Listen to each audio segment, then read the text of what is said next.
Hey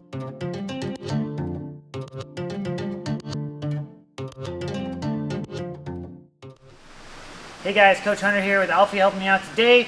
Today we're going to talk about MMA, specifically some more wall work. I think wall work is a really hard to understand thing unless you've really been educated into it, because it seems like it shouldn't change much, but it changes a lot about the technique and what you can do, what your opponent can do, and it offers opportunities on both sides.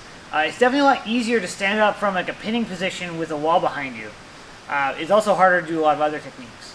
It also provides a lot of opportunity to control your opponent because they're stuck against the wall. So a lot of opportunities both sides. Today we're going to talk about some techniques that are favorited by Khabib Nurmagomedov, I think I have that right, and also Keyshawn Johnson is some of the guys who taught me some of these things, which I think are really fun. So let's get into it.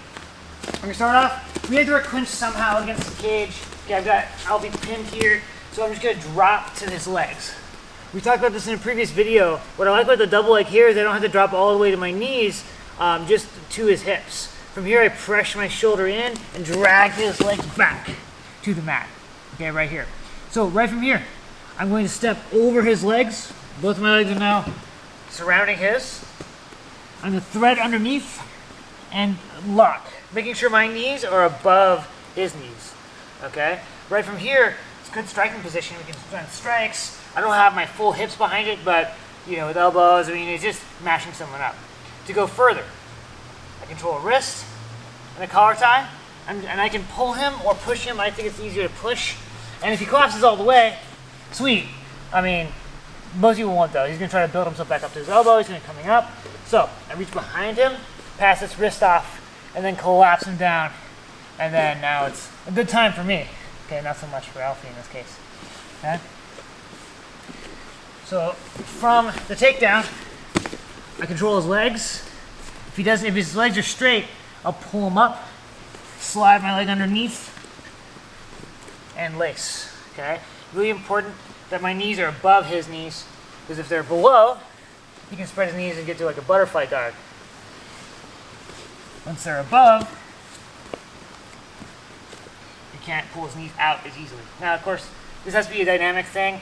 I have to be able to adjust my leg position to account for his movement, but that takes just practice. Okay, there's not a science to it.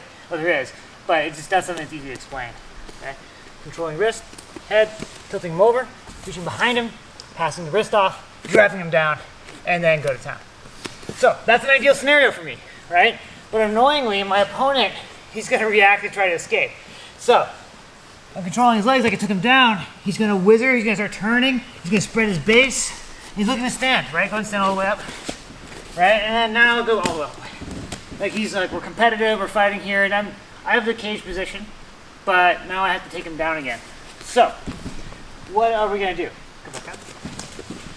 One thing that was asked is if he tries to do a kind of a naive wall walk where he like pushes himself straight back and pulls himself, I can just easily pull his feet away and take him down. Okay? So it's not usually a great option. We do that drill as a way of testing each other's wills in the gym, but not so much as in a technique. So he turns to face my head, he whizzers, he's spreading his base, and right here is the moment where I need to act, okay? Because right now he's got a clear pathway from his whole body can go straight to the ceiling without any impediment. So I'm gonna get myself taller, head over his head, okay? Now if nothing else, my body is between him and freedom. Okay, he's gonna have to fight my body weight. Next, I like to manipulate the spine here. It doesn't matter how, I can pull his head in, I can pull his head up potentially, but it's just easier to push his head down. Now when he tries to stand, it's going to be really hard to get full standing. Of course, as soon as he takes his knees off the mat in professional MMA, this is a problem for him, right? So often you'll see people who drop back down to their knee once you start kneeing them because they don't want to get hit anymore with the knees, okay? And then, he's not standing up. If nothing else though, one cool kind of pattern here I can play is that I'll make him fight to stand, putting all that energy out, and then immediately drop, take him down again, and start all over, right? And that's how like a really gritty wrestler like Khabib, like just tires his opponents out and breaks their will. Because after a certain amount of time of that, of fighting so hard to stand up, only to get taken down again. you kind of like are like, fine, I'll just stay down here, you know, see what I can do with the grappling. And of course, when someone's good at grappling and they're in dominant position, that's not an easy task. So play with that, guys. If you have a padded wall, if you have a cage, you know, it's a really cool option. Of course, the padded wall is a little softer than the cage on your back, but it is good to play with both so you get the feel. So guys, try it out, play with that technique. If sometimes just take a round, and your goal is not to tap your partner. Your goal is to tap your partner with exhaustion, right? Make them do things that make them tired. Get in that position and just make them work without any necessary goal of like capitalizing on that. And you'll be the least favorite guy in the gym to roll with, but maybe very effective in a tournament situation.